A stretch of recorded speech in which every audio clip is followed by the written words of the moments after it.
Well, my oldest son, Tobias, and I love to play a board game called Memoir 44. It's a hex-style board game. You set up the board with a terrain and units based on real historical battles from World War II. You got famous conflicts in there, Omaha Beach, Sword Beach on D-Day. You've got the liberation of Paris all in the main game. And then it's one of those kind of games that's really popular, and so there's all kinds of expansions. You got the Mediterranean front, the Eastern front, and in every scenario you play against each other. One side controls the ally forces, and one is the Axis forces. Now, when you set up the game, it not only tells you where to place it, but it gives you a little historical background. So the history nerd in me loves reading about, this conflict that took place on this date between these units, and it tells you kind of what really happened there, who won, and usually how they ended up with that outcome in the battle. But the final line of every scenario setup always reads the same. The stage is set, the battle lines are drawn, and you are in command. The rest is history. And from there, you have the game begin. You start, and through following the rules, drawing cards, rolling dice, you play out this scenario. And the thing is, no matter what really happened in history, how that battle unfolded, either side has a chance to win based on the rules that are set up in the game. So, of course, in reality, in history, the Allies push through on D-Day at Omaha and Sword Beach. But sometimes when we play the game, the Axis powers will totally decimate the Allies, and it'll be a victory for the other side. And of course, if something like that really happened, if a battle scenario was changed like that, history itself would be very different. One lost battle, certainly a lost war, would mean lives turned upside down in a profound way, right? This is what began to happen in reality in the late 600s for the people of God, when God gave the kingdom of Judah over to the kingdom of Babylon. As we looked at in the first 7 verses of Daniel chapter 1 last week, we're reading about a really dark moment in history for Israel. They lost the crucial battles. For the first time in over 800 years, they're facing a level of oppression and control by a foreign power that they thought was something ancient history, but now is their present reality. One of the very first acts the conquerors did when they came in and they captured the kingdom of Judah was they abducted some of the best, the brightest, the most competent young men in all of Judah, and they carried them off to Babylon. The purpose of this captivity, the process that they undertook with these captives that they took, is described for us starting at the end of verse 4 to verse 7, where we ended last week. They intended to teach them the language and literature of the Chaldeans. And the king assigned them a daily portion of the food that the king ate and some of the wine that he drank. They were to be educated for 3 years, and at the end of that time, they were to stand before the king. Among these were Daniel, Hananiah, Mishael, and Azariah of the tribe of Judah. And the chief of the eunuchs gave them new names. Daniel he called Belshazzar, Hananiah he called Shadrach, Mishael he called Meshach, and Azariah he called Abednego. What we see here described is a process that begins to unfold for the lives of these captives in Babylon. Changes were immediately faced, challenges were faced for these 4 young men. The first part of that was re-education in the Babylonian system. They were forcing these young men who had grown up in another culture, with another language, with another understanding of history, to adopt the language of their captors, to know their literature, and to begin to think in the ways of their culture. The second part of this challenge was they renamed these young men. They changed those Hebrew names, each of them actually referring to the God of the Israelites. These Hebrew names worshipped the Hebrew God, and their names reflected that, but they changed those names and gave them new ones, Babylonian names tied to Babylonian deities. And the third part of this challenge and this culture these men faced was they were receiving and experiencing the finest things in Babylonian life, all provided by the benevolent decree of the Babylonian king himself, Nebuchadnezzar. See, the point of taking these 3 steps was to eradicate the old lives in these boys, to make them conform to the culture and make them reliant on Babylon. Their goal was to convince them of the superiority of the Babylonian way of life, to train them to live a life of reliance on the Babylonian Empire, to trust in the benevolence and kindness of their new king, Nebuchadnezzar. Babylon was promising to be their provider. That's what they were doing with these 3 steps they took. This was the challenge that these 4 young men were facing. They were being confronted with a worldview of the culture, with a society all around them that was founded on and deeply committed to trying to take the place of God in the lives of the people who lived there. From the earliest mention of Babylon, we see pride and arrogance was always among the chief sins of these people in this place. Babylon is an ancient city, a very ancient city. In fact, Babylon is a city far more ancient than Jerusalem or any other site that you can visit today in the Holy Land. Babylon goes all the way back to the book of Genesis, where we find the very first mention of it in Genesis chapter 10, verse 10, and then a focal story about this city and the development of it in Genesis chapter 11, verses 1 through 9. There we read this: "At this time in history, the whole earth had one language and the same words. And as people migrated from the east, they found a plain in the land of Shinar and settled there. They said to one another, 'Come, let us make bricks and burn them thoroughly.' And they had brick for stone and bitumen for mortar. And they said, 'Come, let us build ourselves a city and a tower with its top in the heavens. Let us make a name for ourselves, lest we be dispersed over the face of the whole earth.'" Understand, this initial act, this founding of this city and this place, was all predicated on pride and rebellion. It wasn't just recognition of a fertile land. It wasn't just, we're going to establish some homes in this place by this mighty river that has a beautiful view. No, this was a resolution that they would establish this city as an act of defiance and attempted resistance against the one true God. See, Babylon itself, from its beginning, was established to defy God. God had said to the first people in the Garden of Eden that they were to multiply, they were to spread out and fill the whole earth, taking dominion over all creation. And after the rampant sinfulness of humanity and the judgment of the worldwide flood that caused humankind to reset through the line of Noah and his family, who alone were saved by God from that flood, God again spoke and gave the same command to humanity: be fruitful and multiply and fill the earth. Genesis 9:1. So it's in that context, it's following that these descendants of Noah, they begin to spread out, and this group of people settle in this land, in the plain of Shinar, and they're determined to defy God. They're going to build a city. A city in the ancient world means you're building a settlement with walls that can be defended, a place where you can resist those who might want to make you do something. And not only will they build a city, but they'll build a tower, they resolve, a tower reaching to the heavens. This was an attempt not just to defy, but also to replace God. It was a place of self-glorification. They wanted to establish themselves as great, mighty, worthy of worship. That's what it means when they say, "Let us make a name for ourselves." Babylon was founded to be a place that sought to avoid relying on God to provide for them. And they sought to provide for themselves. But of course, when God comes down and he sees the pride, the rebellion, the intent of these people, all their efforts to resist and defy him are shown to be no match for the power of the sovereign one. We read of his judgment, which explains the situation anytime any of us travel around the globe or to cities with more diverse populations. And we can't understand everyone. And we don't think like or share the same culture as other human beings in this world. Genesis 11:7-9 tells us, "So God went down, and there he confused their language, so they did not understand one another's speech. The Lord dispersed them from there over the face of all the earth, and they left off building the city. Therefore, its name was called Babel, because there the Lord confused the language of all the earth, and from there the Lord dispersed them over the face of all the earth." This right here, this mention in Genesis 11, this is the foundation of what eventually, as people move back into this area and resume the work, becomes this city of Babylon that we read about in the book of Daniel. This becomes the capital of the Babylonian Empire.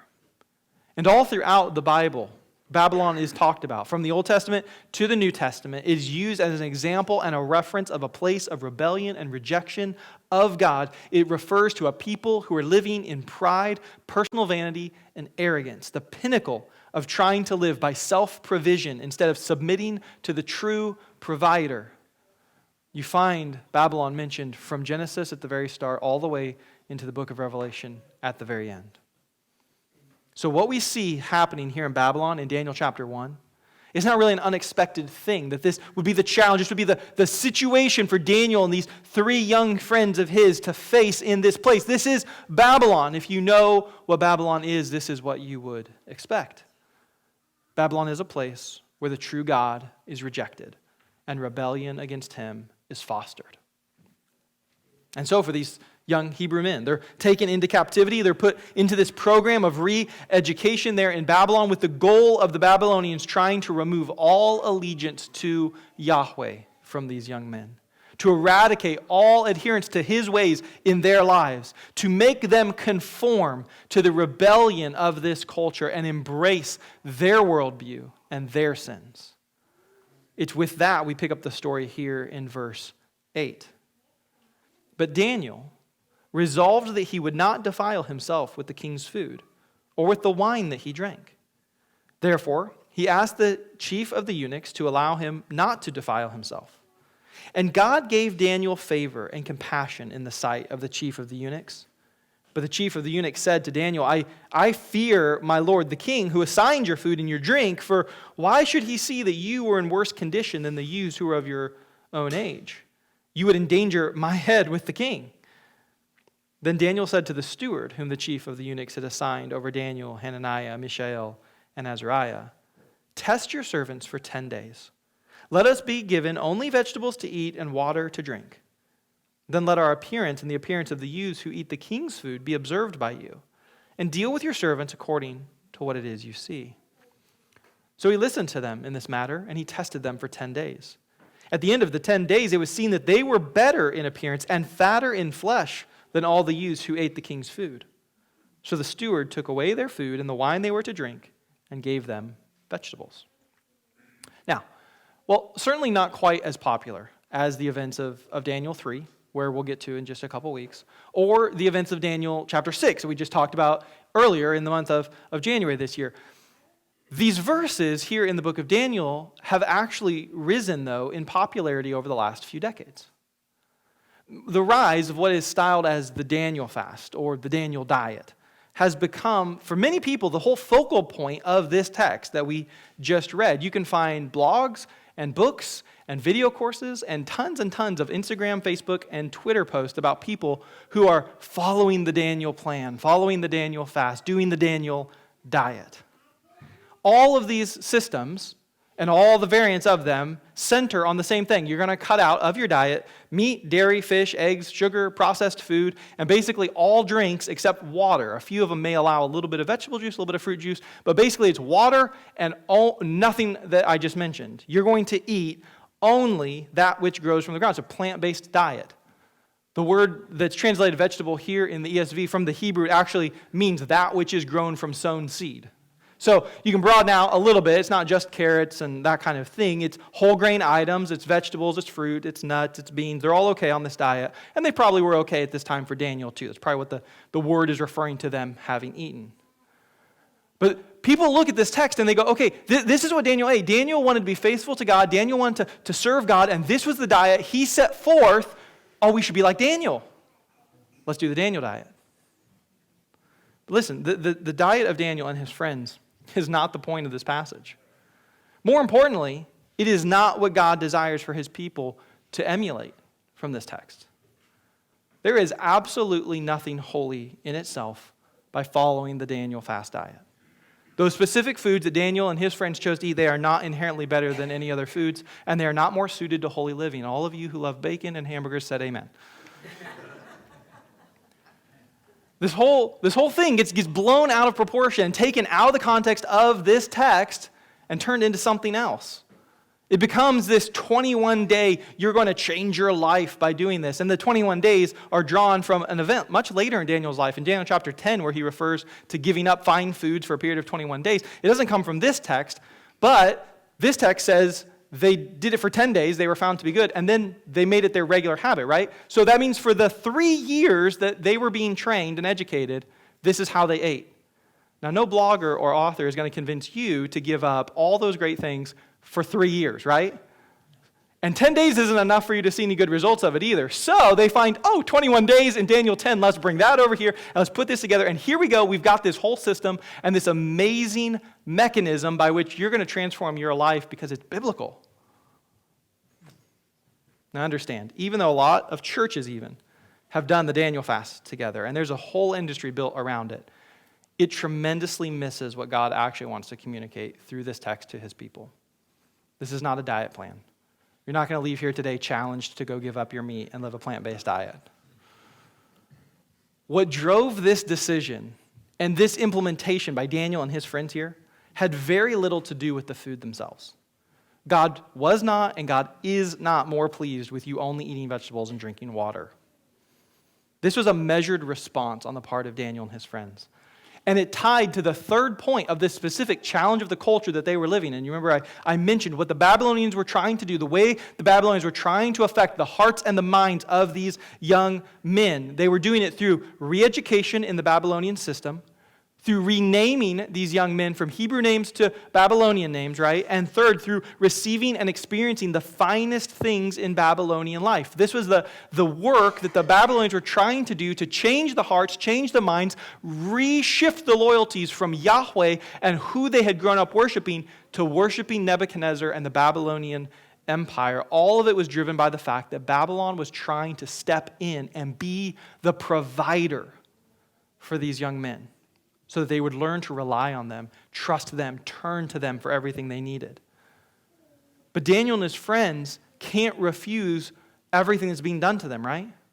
They can't refuse to be educated or to learn the things that they're being taught because they'll just get killed, right? It's not like our educational system, people are struggling, let's work with them, try to get them through. Like, no, you don't want to learn? Okay, die. That's what it was in the ancient world. We don't do that anymore. That's not how it works. While these young men, they retain their names among themselves. They refer to each other by their Hebrew names. You even see that in this text here. They can't stop the Babylonians from calling them whatever they want to call them. They can't refuse to answer, and they can't complain about having been given new names, despite, again, the craziness of our society where people could spend lots and lots of time complaining about their names or their pronouns or all of those kind of things. Again, if they do that, they'll just be killed. They won't be worth the hassle. But there's one aspect of what the Babylonians are trying to do that Daniel looks at and sees an opportunity to ask for an exception in. He sees a chance to push back against the purpose of the Babylonian Empire and this promise of, we will be your providers. He sees a chance to live out his faith in Yahweh as the one true provider. And so notice what he does. The text says carefully, he asks permission. Right? He doesn't demand. He doesn't sneak around, and he's not trying to force implementation of this plan. He goes and asks permission, and the text explicitly says, God gave Daniel favor and compassion in this matter. Put another way, we could say, God provided favor for Daniel in this matter, right? The whole issue is Babylon saying, well, we're the providers. We're the ultimate providers. Trust us, rely on us. This is Daniel saying, I want to trust my God to provide all that I need. Test us and see if it works. I'm trusting my God will provide, and God does provide. Right? Daniel sees an opportunity to live in faith. Faith that his God has the power to sustain and provide all that he needs instead of accepting and relying on Nebuchadnezzar, king of the Babylons, to be his provider. That's the heart behind what Daniel is doing here. And it has to be God's work to do this, because after 10 days of eating fruit and vegetables, the text tells us they are not only more fit, they're fatter in flesh. Like, that's the literal translation of it. So all these guys who are eating all the rich food, drinking the wine, drinking all the great things that are coming from the king's table should be putting on weight, but they're not. Daniel and his friends on a water and vegetable diet are putting on weight. If you have a vegetable and water diet and put on weight, you're really mad, because that's not what's supposed to happen. It's not supposed to happen. It's what God caused here to happen. He was providing what they needed. They needed to be fit. They needed to be better than their contemporaries, and God provided. So listen, if we want to follow the example of this text, then let's be clear. It's not about Daniel's diet. It's about Daniel's desire to live in faith and trust of God as his provider.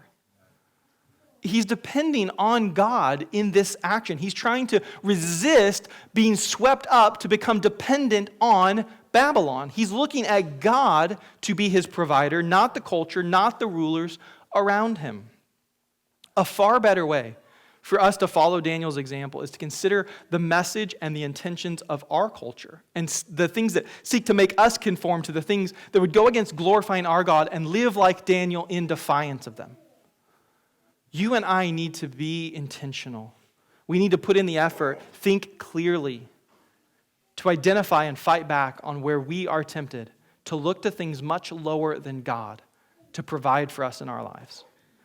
It's a strikingly similar way to Babylon in how our society is teaching and training us, telling us that we can, we should, we must rely on our government to provide all of our needs instead of our God. Right? The welfare system that we have, the stimulus checks that are going out, the everlasting unemployment benefits that exist, they teach people, rely on us, trust the government. We are your providers. The big tech and the media companies that exist today, they're all promoting a promise. We'll provide for you what you really need. The pressure of our society and the success that we see in our society of normalizing, spending hours and hours a day on social media. The idea that we must all always be connected, signed up, and using a whole variety of different services online. Never missing out on what it is that they want to present to us, the latest change, the newest thing that they're offering to us. All of it comes back to the same promise being made by these companies as by the government and by the rest of the world. They'll provide what we need. Trust them. Rely on them. The demand that we would accept whatever facts, whatever narrative the media presents to us. The very structure of this 24/7, late breaking, up to the minute, there's always something new you need to be aware of, unfolding right now, news system that we have, is promising they will provide what you need. Trust them. Listen to them. The worldview and the philosophy that presents modern science as the ultimate solution to all of our problems. The constant barrage of being told over and over again in our society, listen to the experts. Accept whatever some study has shown or proven to be the case on this matter. Bow before the credentials of scientists and researchers. All of it is grounded in the promise they will provide what we need. Trust them. Look at them. Listen to them. So much of our sin and temptation in our modern world, right here where we live, is tied to this same false promise that it was tied to in ancient Babylon as well. The whole messaging today in our society around the disordered desires of homosexuality, bisexuality, asexuality, transsexuality, intersexuality, and all other deviant forms of sexuality today. The deceptive delusions around the ideas of transgenderism that are being spread in our society. The normalizing of explicit images and outright pornography being accessible everywhere in our culture today. Even the allure of more internal things like gluttony, financial irresponsibility, greed. All of those things tempt us through offering this same promise. They will provide what we want and need. Follow them. This world is more than happy, my friends, to provide us with cheap imitations all day long, addictions and soul-crushing vices, if that means it will keep us from following God and seeing Him as our true provider. So if you want to be like Daniel, and as I said, Daniel, he's a figure worth admiring, he's a figure worth learning from. He's not the ultimate figure to be followed. Christ is the much greater example. But if you want to look at Daniel and emulate any of the good that we see in Daniel's life, then you must learn to reject the normalized but very destructive things that our society is ever pressing us to embrace and engage upon.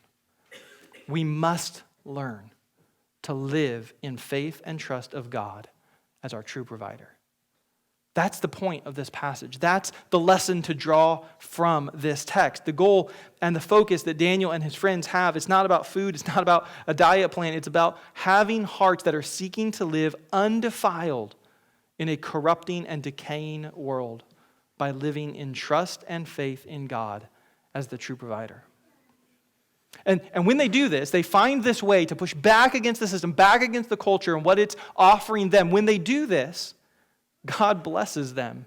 And this great act of grace enables them to live faithfully in such a difficult place and situation. Verses 17 to 21 tell us, "As for these 4 youths, God gave them learning and skill in all literature and wisdom. And Daniel had understanding in all visions and dreams. At the end of the time, when the king had commanded that they be brought in, the chief of the eunuchs brought them in before Nebuchadnezzar. And the king spoke with them, and among them none were found like Daniel, Hananiah, Mishael, and Azariah. Therefore they stood before the king. In every matter of wisdom and understanding about which the king inquired of them, he found them 10 times better than all the magicians and enchanters that were in his kingdom. And Daniel was there until the first year of Cyrus." This whole heart that Daniel and his friends have to live in a way that would glorify and honor God, trusting in him as the true provider, even though the society, even though the culture, even though all the pressures were being brought against them to embrace the perspective of Babylon, engage in the sins of Babylon, enter into the rebellion found in Babylon. This text tells us they stood fast seeking to honor God, and God honored their desires and blessed them immensely. The grace of God is poured out on Daniel and his friends here, right? They are working hard to live wisely, to walk in faithfulness and righteousness and uprightness of heart before God, and God blesses them with success in learning, in skill, and in wisdom.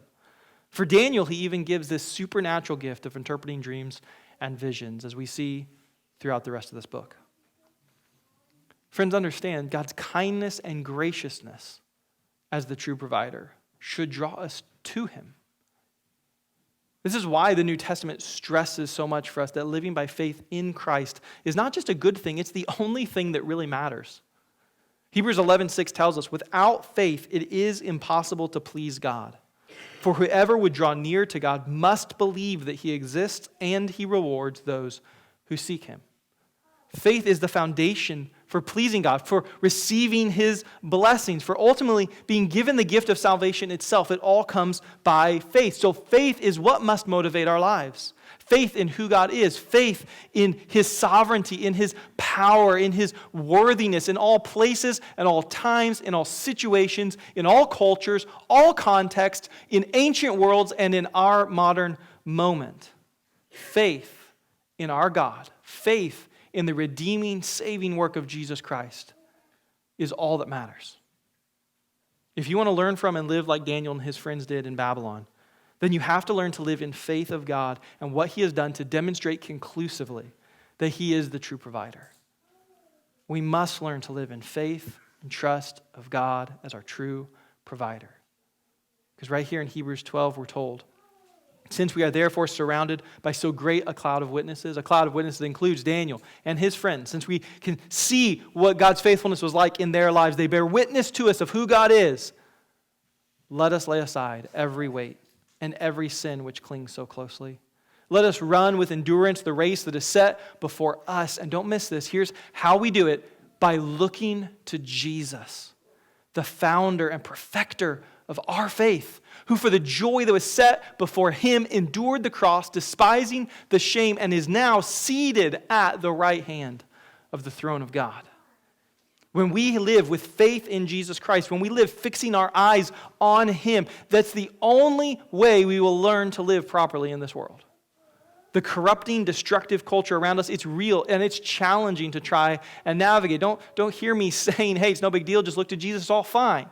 It's a struggle in our daily lives. I know that's true. I named some of the ways this culture is in rebellion, some of the pressures they're putting on us day by day a few moments ago, and that list is by no means exhaustive. We have great challenges to face here.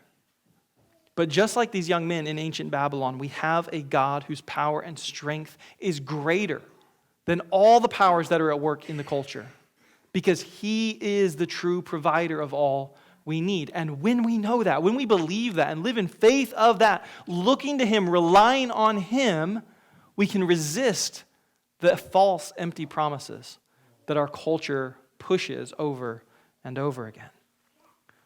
We have a God who hears our every prayer.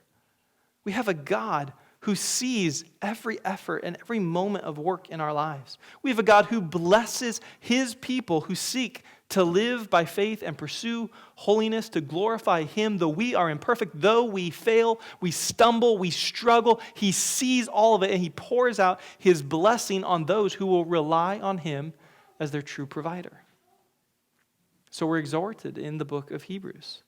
Consider him who has endured from sinners such hostility against himself, so that you may not grow weary or faint-hearted.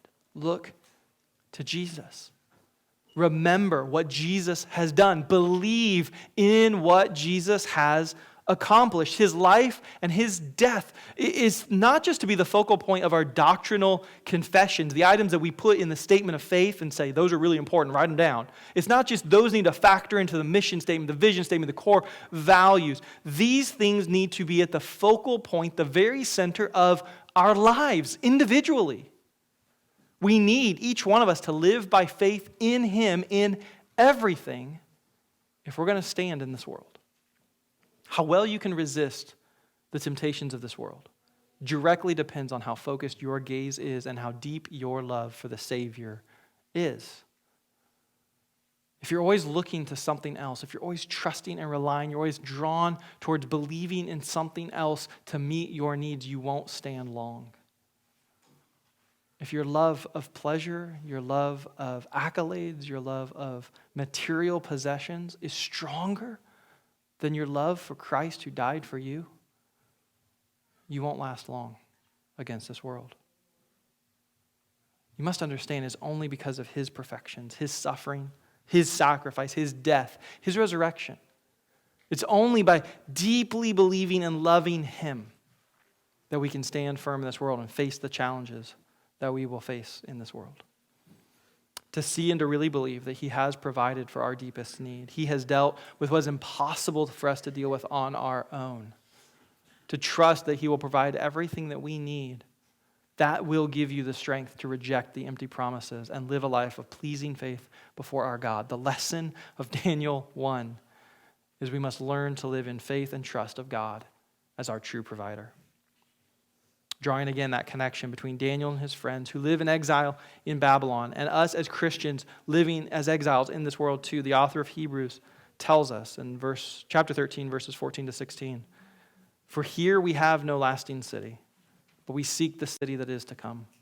Through Christ then, let us continually offer up a sacrifice of praise to God. That is, the fruit of lips that acknowledge his name. Do not neglect to do good and to share what you have, for such sacrifices are pleasing to God." Eating fruit and drinking only water is not a sacrifice in itself that is pleasing to God. The point of Daniel 1 is not to offer God a sacrifice of things in your diet. I'll cut this out of my diet to glorify you, God. No.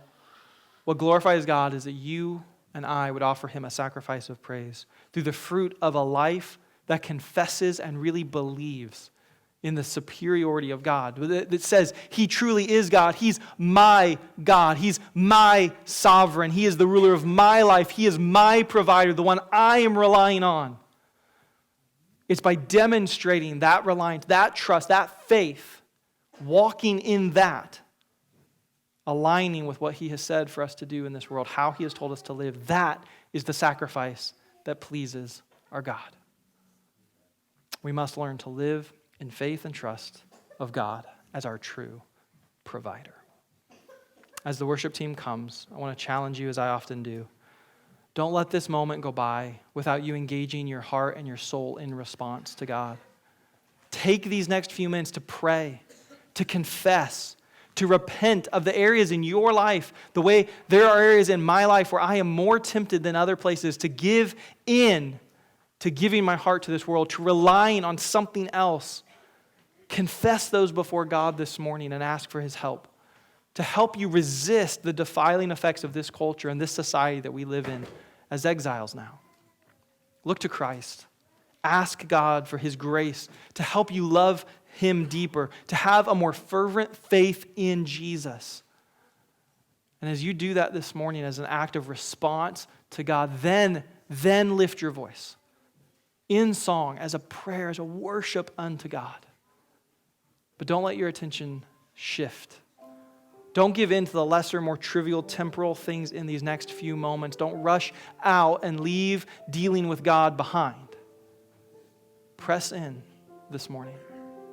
Examine your heart and engage with your God. Turn to Him as the true provider.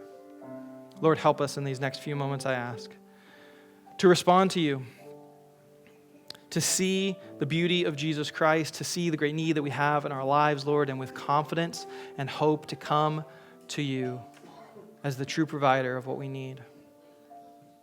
Today, many of us need forgiveness. You will give it. Many of us need hope restored. You will give it. Many of us have problems that need to be dealt with. You can handle them. So help us respond in these next few moments, Lord, to not only believe in our heads, to confess with our mouths, but to demonstrate with our lives and our acts of repentance and our pursuit of you in these next few moments that you truly are the provider of all that we need. In your name we ask. Amen.